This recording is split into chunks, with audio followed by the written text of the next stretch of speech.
Hello, everybody, and welcome to another great episode of the Gridiron Glory podcast here with Tad and Will. We're here to bring you exclusive content and coverage of all 32 teams in the NFL. We're here to talk about the New York Giants and the Pittsburgh Steelers.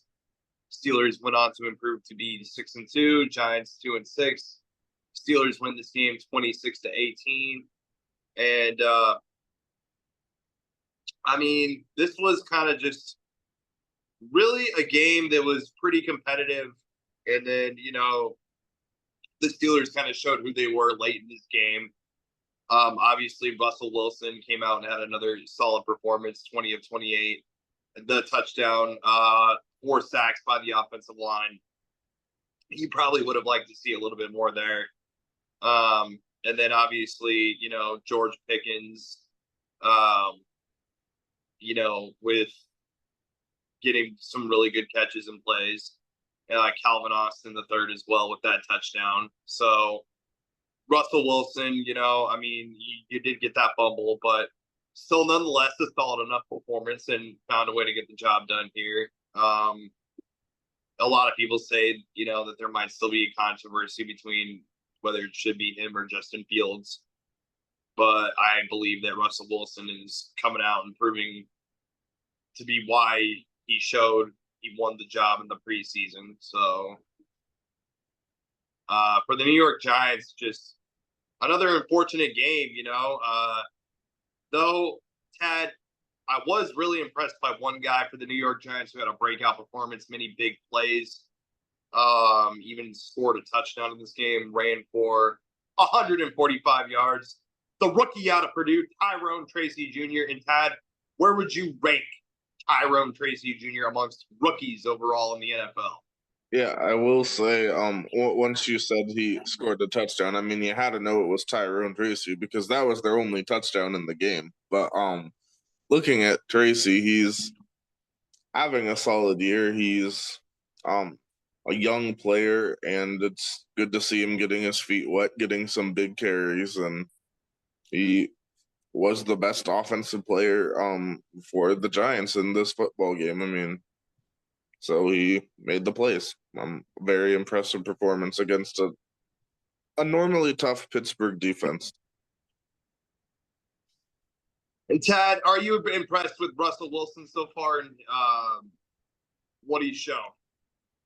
Yeah, he's been what Pittsburgh needed. A veteran quarterback that can make throws, that can execute the offense. That's just not something we've seen in Pittsburgh since Ben retired.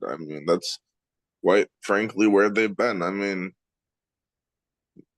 Mason Rudolph had his moments, but he was never a franchise guy, never the type of quarterback that can elevate the team. And they've tried various different quarterbacks over the past several years, but now they are turning the reins to Russell Wilson this year, and they believe he is a guy that can lead the team to success in the playoffs. This is a team that they're always battling in playoff contention. Generally, they either make the playoffs or maybe just miss, but they haven't taken that next step where they can win the game in the playoffs or compete to make the AFC Championship even. But they believe that Russell Wilson is a guy that can elevate the team to do that. And the verdict is out if he can take them that far, but we'll see. And he's had a solid start. He certainly has had a solid start indeed. I've been impressed with him. And then Tad, Najee Harris, of course, is running back, a big part of this offense of what makes it go, 114 yards. Yeah, Tad, where would you rank Najee Harris amongst the running backs in the AFC? I think he's a fairly average running back. I don't think he's a running back that elevates the team a great bit, but he runs hard. He's definitely a hard-nosed runner that's going to fight for his yards. It's just, and he did have a good game against the Giants, 19 for 114. That's a 6 yards per carry average. So he had a quality game, but I don't know if I see him being the guy that can be like better than an average, maybe slightly above average running back. And then, of course, looking at this prolific Steelers defense, TJ Watt, of course, 5 solo tackles, 2 sacks, 2 tackles for loss, 2 hits on the quarterback. The leader, probably the best player on the entire team, TJ Watt. You know, another day at the office room. Alex Highsmith, he's a really good performance today. 4 solo tackles, 2 sacks, 2 tackles for loss, 6 hits on the quarterback. Alex Highsmith, profiling him for a second, the 4th-year player out of the University of Charlotte. 11 solo tackles so far, 3 sacks on the year. So, you know, at the age of 27, I mean, he's the middle of the pack AFC linebacker. Yeah, somewhat middle of the pack, maybe above average slightly, but definitely a player that's a quality piece on the defense. A defense that made things very hard for Daniel Jones. They had 12 quarterback hits in total. I mean, the Giants' offensive line, they struggled again. I mean, and we're seeing this, I mean, with the Giants' offensive line as being a unit that struggles. Yeah, this Giants offensive line's had, I mean, the Patriots, the Panthers. I mean, I would rank the New York Giants easily a bottom 5 offensive line unit.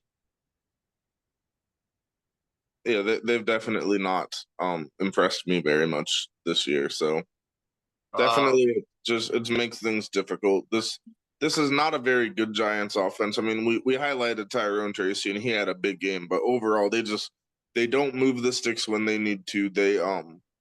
I mean, Darius I don't know. Slayton. I mean, Darius Slayton, 4 catches, 108 yards. Malik Neighbors, 7 catches, 71 yards. I mean, it's just like you got guys and pieces. It's just you don't know how to make them work. So maybe it's a coordinator issue. Maybe it's a coaching issue at this point. I think some of it is that, and some of it lies at the hands of the quarterback, Daniel Jones. I mean, quite frankly, his execution is not always there. So I think you got weapons on this offense. Is what I'm saying. He's got some weapons, and I mean, we've just never seen Daniel Jones take a jump. I mean, I don't see him as a quarterback that's going to elevate the Giants franchise, and I think that the Giants should be very concerned about that, and they should figure out how they want to move forward. Well, they got a tough game next week against their divisional rivals, the Commanders. The Steelers will go on to play bye week. That's always tough. So yeah. Yep. Be sure to like, subscribe, and follow. Where Tad and Will cover all 32 teams. Thanks for